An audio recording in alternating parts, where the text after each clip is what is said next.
Dans cet épisode, tu vas découvrir une technique ultra simple pour apprendre à t'apaiser et à ralentir. Une fois intégrée, cette méthode, on en est certaine, t'apportera un max de sérénité.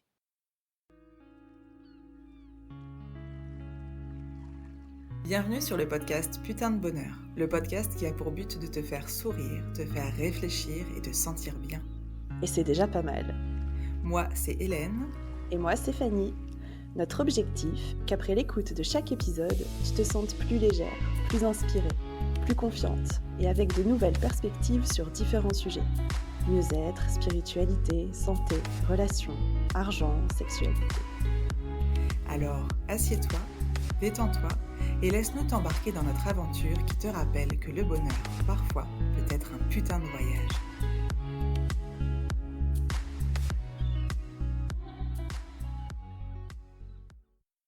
Bonjour à toutes et à tous, parce que oui, on s'adresse principalement aux filles, aux femmes, mais si tu es un homme, tu as bien sûr le droit de nous écouter. On est certaine que tu pourras aussi découvrir dans ce podcast plein de choses hyper intéressantes pour toi. Aujourd'hui, c'est moi, Hélène, qui est là pour ce deuxième épisode du podcast Putain de Bonheur. Comme tu l'as compris dans le premier épisode, notre objectif, c'est de t'apporter une petite bulle de positif dans ta journée, mais aussi des outils concrets qui te permettront de te sentir mieux et donc de venir alimenter une part de ce bonheur. La base de la base, pour nous, pour moi, ça a été de comprendre que mon bonheur, mon bien-être, j'en suis d'abord le premier acteur, l'acteur principal, l'acteur sans qui rien ne se passe, rien n'est possible presque. Mais rien que ça, c'est parfois déjà pas facile à intégrer.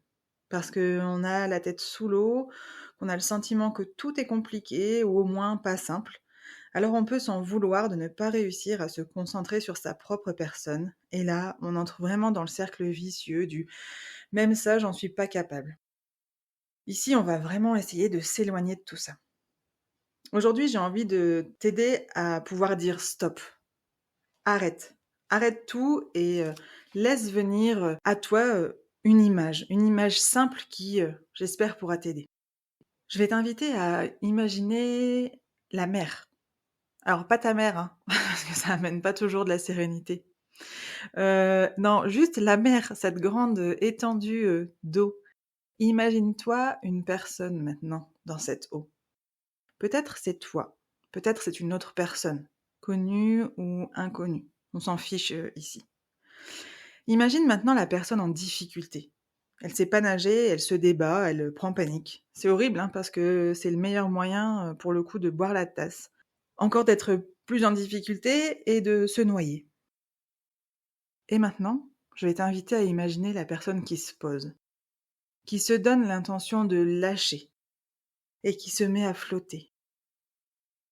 Cette personne se met à flotter et alors elle va pouvoir garder la bouche et le nez hors de l'eau pour encore mieux souffler, mieux respirer, mieux s'oxygéner et trouver le calme.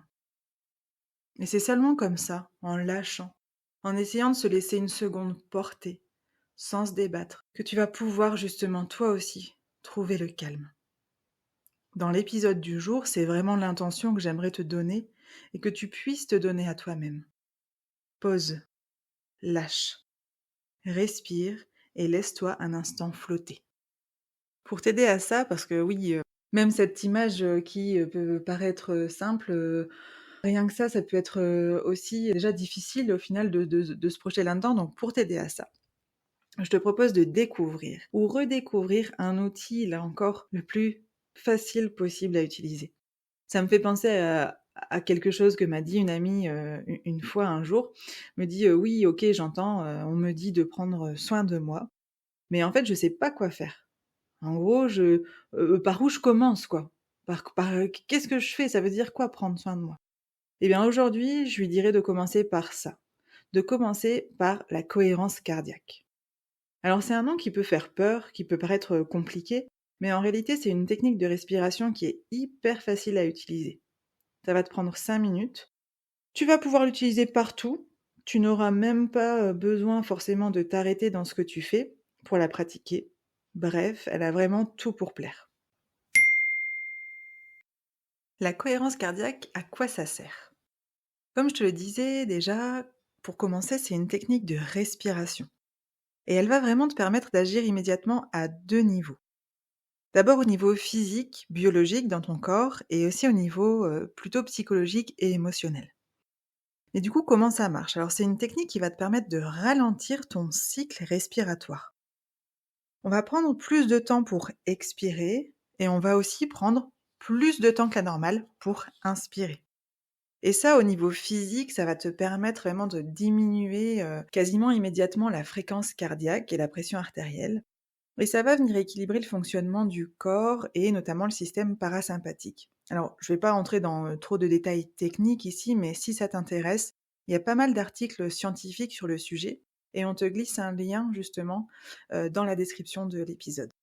Donc je te disais, au niveau physique, tu vas vraiment avoir un ralentissement au niveau de la fréquence cardiaque, une diminution de la pression artérielle et le corps va se mettre, à, sécréter les hormones apaisantes ou les hormones du bonheur aussi comme on les appelle. Donc, ocytocine, dopamine, sérotonine et en prime, ça va permettre de diminuer la sécrétion des hormones du stress comme le cortisol. Donc, vraiment encore une fois, truc assez magique. Tous ces facteurs biologiques vont apporter un effet d'apaisement et de calme et tout ton corps va être mieux oxygéné. Plus tu vas utiliser la technique et plus l'état de calme et d'apaisement sera facile. Facile à trouver, même dans les moments compliqués. Le but, c'est ça, c'est vraiment de trouver un état de base qui soit plus détendu, mais en plus d'avoir un outil concret dans les moments qui t'apportent du stress. Ça va à terme améliorer le sommeil, l'humeur, et là, c'est vraiment le cercle vertueux qui va pouvoir démarrer jusqu'à venir diminuer de manière assez durable le stress et l'anxiété. Est-ce qu'il y a des contre-indications? Alors a priori, non.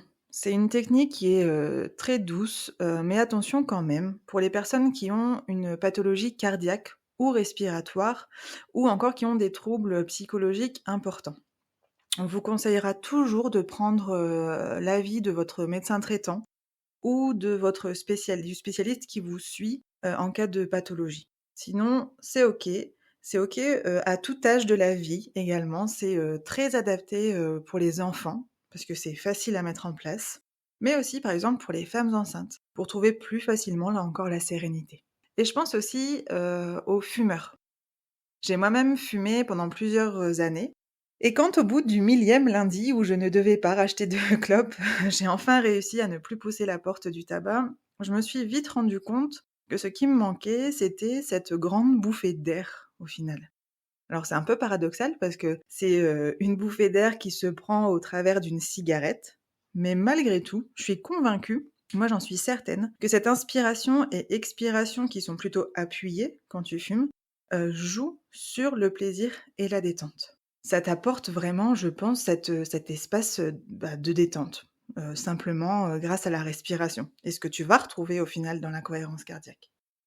Alors, ici, je te dis pas, d'arrêter de fumer, hein, mais, peut-être teste en parallèle la cohérence cardiaque et ça t'aidera peut-être, si un jour tu décides ou de t'arrêter.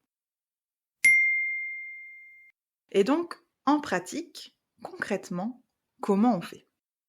Comme je te disais tout à l'heure, on va venir ici ralentir consciemment notre cycle de respiration. Pour ça, tu vas venir expirer, donc souffler ton air sur 5 temps, sur 5 secondes. Puis, tu vas venir inspirer, là aussi sur 5 temps, donc 5 secondes. Pourquoi je te demande d'expirer d'abord? Parce que c'est ce qu'il y a de plus dur à faire. Imagine un ballon. Comment tu peux y mettre un air nouveau s'il est déjà gonflé? C'est impossible. Donc vraiment au début, je te conseille de te concentrer sur l'expiration. Au début, ça sera peut-être pas du tout confortable. Ça peut même être désagréable parce que tu viens vraiment stimuler ton organisme d'une façon tout à fait inhabituelle. Mais pourtant hyper naturelle. Parce que la vie aujourd'hui à 100 à l'heure, le stress, c'est tout ça, qui fait que, ben, voilà, nos cœurs battent plus vite, on a de la pression artérielle qui augmente et cetera. Mais en réalité, Notre corps, il est pas fait pour ça et on voit bien, les dégâts que ça cause aujourd'hui, hein, quand on dit, voilà, les pathologies liées au stress, les maladies, cardio, vasculaires, respiratoires, pas toutes, hein, bien évidemment, mais en tout cas, c'est une des raisons pour lesquelles les corps vont parfois mal. Donc en venant ici ralentir, on va vraiment venir lui faire du bien et retrouver quelque chose d'assez naturel et de bénéfique au niveau du système.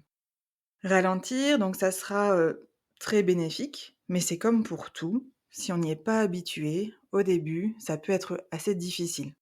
Et c'est l'entraînement, la régularité qui va faire que ça va devenir de plus en plus agréable pour toi. Un objectif, donc, ça va être d'essayer, de découvrir et ensuite seulement d'intégrer, ça à ton hygiène de vie. Aujourd'hui, le fait de se brosser les dents, au moins 2 fois par jour, matin et soir, c'est pleinement intégré à notre quotidien. On se pose même plus la question. Bah, là, c'est un petit peu pareil et souvent je dis, alors je le dis surtout aux enfants, mais aussi aux adultes, on se nettoie les dents, c'est aussi important de nettoyer, nos émotions, notre esprit finalement chaque jour et donc la cohérence cardiaque, ça va te permettre de faire ça. Idéalement 3 fois par jour. Mais vraiment, commence déjà par une fois et ça sera très bien. Et c'est pour ça qu'on parle, de la cohérence cardiaque souvent associée au chiffre 365. Alors au-delà d'être le nombre de jours dans l'année, on est donc sur le 3 pour 3 fois par jour, le 6 pour 6 respirations par minute et le tout pendant 5 minutes. Et pour le coup, pas besoin de faire plus de 5 minutes, vraiment.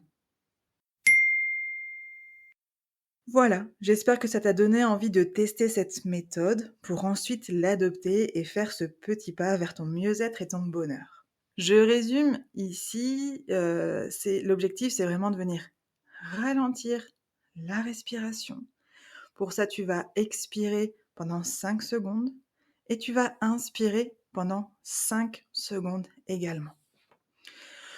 Plus tu vas le faire et plus ça sera facile. Si ça te donne envie de bâiller, arrête tout et bâille. On aura l'occasion d'en reparler, mais c'est hyper important de bâiller. Et si tu n'y arrives pas aujourd'hui, pas de prise de tête, vraiment. Juste n'abandonne pas et réessaie un peu plus tard. Je te laisse ici dans l'épisode 5 minutes de temps, un petit espace où tu pourras dès aujourd'hui tester la cohérence cardiaque. Tu n'es pas obligé de fermer les yeux, c'est toi qui vois ce qui est le plus confortable pour toi.